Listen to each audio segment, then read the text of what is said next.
Hey, how's it going, James? Tony from Camry's Kia here. Just thought I'd shoot you a quick video to walk you around the 2020 Niro EV and the SX Touring trim. And right off the bat, here it is. Starting off on the driver's side of the vehicle, I've got 4 things that I'd love to point out for you here.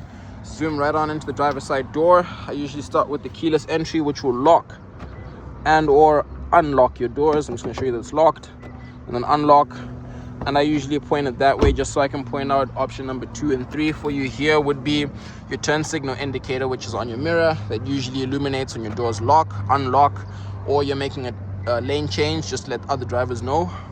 Then you get a blind spot indicator, which would be the 2 little gray cars just up on here. They usually illuminate orange if there's a car in your blind spot, and usually the system will tell you as you're trying to make that lane change if there is a vehicle in your blind spot. Just gonna whisk on over to the tires here, where you have a beautiful set of 17-inch tires. I'm gonna try and put the size in there for you, and they are all weather, not all season, which means they have the mud and snow and the little snowflake symbol right there, meaning that they'll be good year round. I'm just gonna walk around the vehicle here, coming up to the back, 1 to give you a good idea, full 360 view, and 2 just so I can make sure that I've covered all of the options on the vehicle, including the power lift gate that gives you an option to either hold on the key here or grab right underneath here. Oh, and it's not a power lift gate, it's good for me to point out. It would be the easy open lift gate with the pistons for assistance, and I'm guessing that's exactly what the hold button would do for us here. Right in the back, you're going to see the charging cable, which would be your level 1 charger. It is wrapped up and protected here just to make sure that it can last. And then you've got a little cargo privacy cover that just goes right over the top, assuming your tailgate is closed, just in case you have anything sensitive, documents, luggage, groceries that you don't want no one breaking the back for. And it simply slots right back in place, and it does come on out if you ever needed to. It's a little bit easier for me to show you with both hands free, but it does click right into there with a little spring loaded action in case you ever need to put anything bigger in the back here. Then I always take a second just to show you the amount of room you have down here, including the tire mobility kit and the options to change out your tires there. And then I always poke around just to make sure that there's there's a tire mobility kit and that there's nothing missing, just to make sure that everything is in there for you. And then your seats do have an easy fold option, assuming you ever needed to get anything into the second row as well. You can get all that space there as well, and I'll show you how easy it is to put that seat back right into place with the option right up here to put your hand in and close that. Like I said, is the easy open, easy close. With those pistons, it makes it a lot easier. Popping on into the passenger side seating here, it'll be a little easier if I had my car unlocked, or your car unlocked I should say. And then in the second row, you're going to notice that there is the heated seats for your passenger comfort, and like I said, the seats simply click right back into place, and I'll show you how easy that is. Firm. And then there's a little cup holder option, which I sometimes forget, but I appreciate the seat back for helping me out with that. You do also have a 115 volt outlet just in the second row here, in case you got to keep your second row passengers connected. And I always pan up for the first view of that sunroof in the front there. Coming around, I'm going to try and get as much of a view as I can just so you can get an idea of condition, but I always pop in to the passenger side seat so you can get an idea. Typically, I come by just to make sure we can answer the question of whether or not it's power seating all the way around. Just to make sure that you're aware, it is a manual adjustment where this is height. It's a little bit harder to do with one hand. Tilt for the seat back, and then slide again for your seat. And then just coming around the front of the vehicle there to try and give you the most view of the vehicle as I can. I usually try and point out any scuffs and damage, like the tire here has a little bit of a scuff on the rim. Not too sure if you can take care of that, but I can always ask.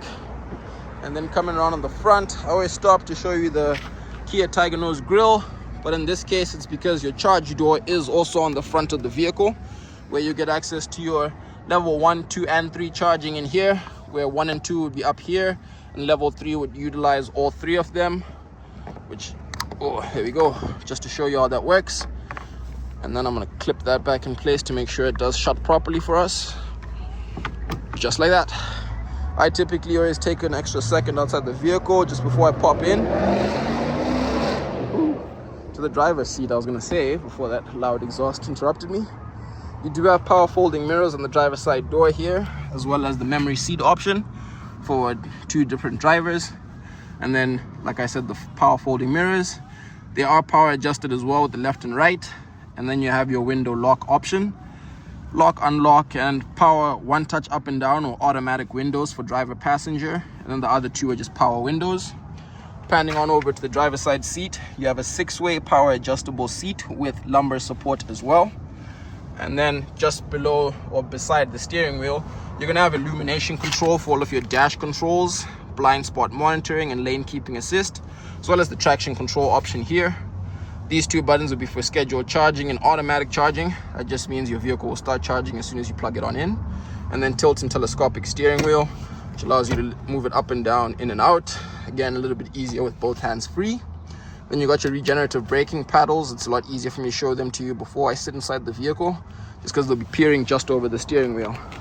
Without taking up too much more of your time, good sir, I'm going to slap into the driver's side seat so you can see where all the magic happens. As I mentioned, the pedals to adjust your regenerative braking would be right here. A little bit tricky for me to show you without going behind the steering wheel. And then starting it up, I usually take a second just to show you the dash to make sure that there's no warning lights on, and to give us the best and most accurate kilometers that I can, where as of today it's 7126. With about 44% to 166 kilometers worth of range, you are gonna have access to quite a few features, but I typically try and take a second to show you the backup camera, just so you can see how clear it is, with the lines to assist you for guidance there. And then you do have a couple of options for your map navigation, which you can also access on screen, which will be fully interactive for you as well. And then, like I said, navigation options through the buttons. And you're also gonna have your heated seats, cooled seats, and a heated steering wheel, which I should have turned on as soon as I sat inside, but I always do it just to make sure it's all working. Auto hold, as well as your electronic parking brake. Drive mode options, which will filter through Eco, Normal, Sport, and Eco Plus, which is just going to maximize the amount of charge you can get on a single charge. It also limits your speed to 90 km an hour and limits how much heat you'd be getting from the heat and cool system there, just again to maximize on how far you can go on a single charge. I figure everything else should be sort of explanatory besides our shift by wire gear, which works just like that for reverse, and push button for park. And then you are gonna have just a little cubby hole space here for your cups, with the optional size adjustment there, and additional storage space with the USB option for charging right over there. I figure that's just about everything I can show you besides the home link system to open your garage, SOS, and roadside assistance.